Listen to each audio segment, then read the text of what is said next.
Now, Bruce, just look right into the camera lens right here and tell us your name, your age, and where you were born. My last name is Lee, Bruce Lee. I was born in San Francisco in 1940. I'm 24 right now. And you worked in motion pictures in Hong Kong? Yes, since I was around 6 years old. And when did you leave Hong Kong? 1959, when I was 18. I see. Now look over to me, Bruce, as we talk. I understand you just had a baby boy? Yeah. And you've lost a little sleep over it, have you? 3 nights. And tell the crew what time they shoot the pictures in Hong Kong. Well, it's mostly in the morning because it's kind of noisy in Hong Kong, you know, around 3 million people there. And so every time when they have picture, it's mostly, say, around 12 a.m. to 5 a.m. in the morning. I see. They'd love that there. And you went to college in the United States? Yes. And what did you study? Philosophy. I see. Now, you told me earlier today that karate and jiu-jitsu are not the most powerful of the best forms of Oriental fighting. What is the most powerful of the best form?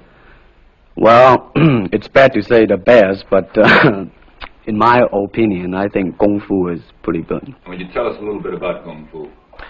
Well, Kung Fu is originated in China.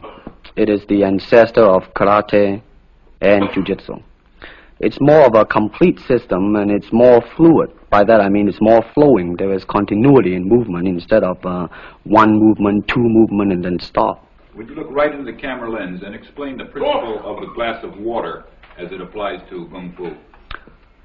Well, Kung Fu, the best example would be a glass of water. Why? Because water is the softest substance in the world, but yet it can penetrate the hardest rock or anything, granite, you name it. Water also is insubstantial. By that I mean you cannot grasp hold of it. You cannot punch it and hurt it. So every Kung Fu man is trying to do that, to be soft like water and flexible and adapt itself to the opponent. I see. What's the difference between a Kung Fu punch and a karate punch? Well, a karate punch is like an iron bar, whang. A Kung Fu punch is like an iron chain with an iron ball attached to the end, and it go whang, and it hurt inside. Okay. Now we're going to cut, and in just a second we'll have you stand up and show us some Kung Fu and some movements in Kung Fu. Okay. Cut. Got it. Test X2, take 1. Speed. Now look directly into the camera, Bruce. Directly at it. And now give me a 3/4 this way. And hold it. And give me a profile that way, all the way. Good. Hold it. Now come back to a profile on the other side. And hold that. Give me a 3/4 on that side. And then give me right into the camera again. All right. Now the camera will pull back. And Bruce, first show me the movements in the classical Chinese theater. Classical Chinese Well, theater. you know what we talked about in the office. How they walk and how they start to move. Well, in Chinese opera, they have the warrior and then the scholar. The way the warrior walk will be something like this.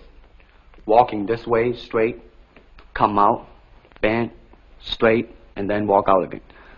An ordinary scholar would be just like a female, a weakling, 90 pounds in Child Atlas. You'll be just walking, you know, like a girl, real, shoulder up and everything. So by the way they walk, you can immediately tell who they Right, what character they represent. Now, show us some Kung Fu movements. Well, it is hard to show it alone, but I will try to do my best. All right, maybe one of the fellows will walk in. You want to walk Yeah, in? it would be... Go ahead. Go ahead. Go ahead. Come on, lady. Okay. Although accidents do happen, but, you know... There are various kind of strike. It depends on where you hit and what weapon you will be using. To the eyes, you would use fingers. Don't worry. To the eyes. Or straight at the face. From the waist, everything on. Hold it just a minute. Let's move this gentleman around this way so you're doing it more into the camera. Okay, swell. And then there is band arm strike using the waist again into a back fist. And let's have the assistant director back up just a ways. Okay, go ahead. Continue. And then, of course, Kung Fu is very sneaky. You know, the Chinese, they always hit low. From high, go back to the groin. Don't worry. Now turn around the other way with you, Bruce. Oh, okay. Yeah. And, Would you want him? yes. These are just natural reactions. That's Right, it. right. That is Right. Natural Right into the camera. Cheat into the camera a little bit and show this again. All right. Go ahead. There is the finger jab. There is the punch. There is the back fist and then low. Of course, then they use leg straight at the groin or come up. Or, if I can back up a little bit, they start back from here and then come back. All right. It's kind of worried. He has nothing to worry about. Now, No. once again, show us how a good Kung Fu man would very coolly handle it and walk away, rather than get involved in a series of actions. Cut it. Sound. Okay.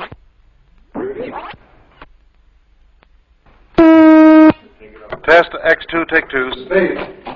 Now, Bruce, so that we can clearly see what you're doing this time, we'll face the fact that there's nobody there. Okay. Show me now the difference between jiu-jitsu, which is long and involved, and Kung Fu, which is very quick if you have an opponent. All right, for instance, you will read it in a book, in a magazine and everything, that when somebody grab you, you will first do this, and then this, and then, and then, and then, and then, thousands of steps before you do a single thing. Of course, these kind of magazine would teach you to be feared by your enemies and admired by your friends and everything. See? But in Kung Fu, it always involves a very fast motion. Like, for instance, a guy grabbing your hand.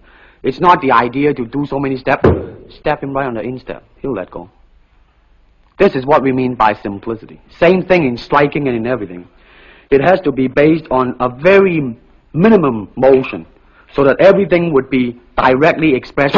One motion, and he's gone. Doing it gracefully, not to go, yelling and jumping all over him, but to do Excuse me. That's it. Okay. Now, show me once again just a few movements there. Well, Kung Fu can be practiced alone or with a partner. Practicing alone, they involve forms.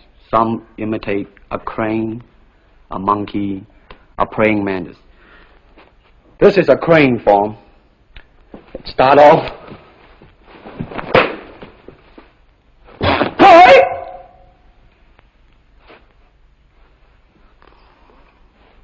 This is one of the movement involved. Show us one more movement, and then we'll be all through. Okay, I'm glad to hear that. They have the tiger that start like a tiger, using claw to claw the face, or the beak of the crane to the eyes move.